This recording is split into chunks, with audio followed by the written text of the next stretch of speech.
bahwasanya Nabi tidak tahu apa yang terjadi setelah beliau meninggal dunia. Nabi bercerita, waktu saya lagi di telaga, tiba-tiba ada orang ingin datang menemuiku, tiba-tiba dihalangi. Kemudian saya bilang, ya Allah, itu umatku, kenapa dihalangi? Ya, maka dikatakan kepada Nabi, innaka la tadri, kau tidak tahu ma ahdatsu ba'dak, apa yang mereka ada-adakan, bid'ah yang mereka lakukan setelah kau meninggal dunia. Ini dalil yang sangat tegas bahwa setelah Nabi meninggal dunia dia tidak tahu apa yang terjadi setelah itu. Paham? Dalilnya sangat jelas, hadisnya mutawatir. Maka tidak benar perkataan sebagian orang bahwasanya Nabi keluar kemudian jalan-jalan, mampir ke rumah Habib Fulan misalnya, ya. Seperti tersebar di YouTube, ya. Ada orang ingin pergi ke menziarahi kuburan Nabi, tahu-tahu dihalangi oleh Fatimah. Fatimah lagi bangkit dari kuburan. Mau ke mana? Mau ke rumah bapakmu, ke kuburan bapakmu. Abi muhufi, kata pakai bahasa Amiyah. Bapakku tidak ada. Dia lagi pergi ke Habib Fulan di Yaman. Subhanallah. Jadi kuburan Nabi lagi kosong. Nabi lagi apa? Keluar.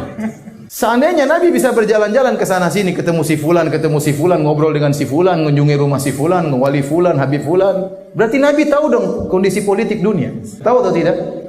Kira-kira kalau ngobrol sama orang-orang tersebut, mereka cerita enggak tentang kondisi masyarakat Muslim di dunia ini? Cerita, ya Rasulullah di Suriah ada begini. Ternyata dikatakan dalam hadis ini, innaka la tadri ma ahdatsu ba'dak. Sungguhnya kau tidak tahu apa yang mereka lakukan setelah engkau meninggal dunia. Jelas. Wong Nabi saja masih hidup, Nabi tidak tahu apa yang terjadi kalau di luar jangkauannya. Buktinya apa? Buktinya waktu kalung istrinya hilang, Nabi cari-cari enggak ketemu. Tidak tahu kalungnya di mana. Enggak usah bicara tentang jauh-jauh, kalungnya di mana Nabi tidak tahu. Sampai Rasulullah SAW suruh sahabat nyari, semalam suntuk mereka cari, enggak ketemu-ketemu. Sampai tatkala sudah tiba waktu salat subuh, para sahabat gelisah, gimana mau salat? Ternyata turun ayat tayammum. Kalungnya Aisyah hilang, tidak diketahui di mana. Ternyata tidak ketemu, kata Nabi kita pergi. Ternyata kalungnya ditindih sama onta. Makanya enggak ketahuan, ya.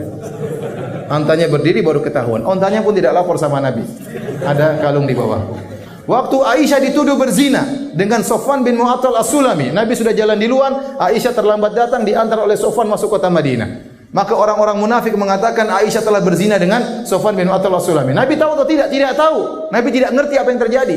Itu terjadi di zaman dia. Nabi tidak tahu. Sampai akhirnya Allah turunkan ayat sekitar 10 ayat lebih mengatakan Aisyah bebas. Nabi baru tahu. Kalau tidak Allah tidak kasih tahu, dia tidak tahu. Kemudian Nabi sekarang sudah mati, tahu kejadian seluruhnya. Apa yang terjadi di Indonesia juga tahu. Enggak benar. Enggak benar. Nah, bagaimana kemudian ada yang mengatakan Nabi sekarang tahu sana sini, Nabi ngerti, silakan beristighotsah minta tolong kepada Nabi, ya Rasulullah tolong kami. Ini enggak benar. Nabi datang hadir acara ini. Kemudian tatkala Nabi masuk, semua orang berdiri menyambut kedatangan Nabi. Yang benar saja. Nanti orang-orang ziarah di Masjid Nabawi gimana? Lagi kosong.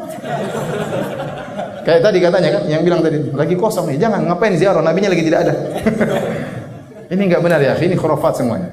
Tidak benar. Dalil bahwasanya Nabi tidak tahu apa yang terjadi setelah beliau meninggal dunia. Hadisnya mutawatir. Innaka la tadri ma ahdatsu ba'da. Kau tidak tahu apa yang mereka perbuat, mereka ada-adakan setelah engkau meninggal dunia. Innahum qad ghayyaru wa baddalu. Sungguhnya mereka telah mengganti dan telah merubah.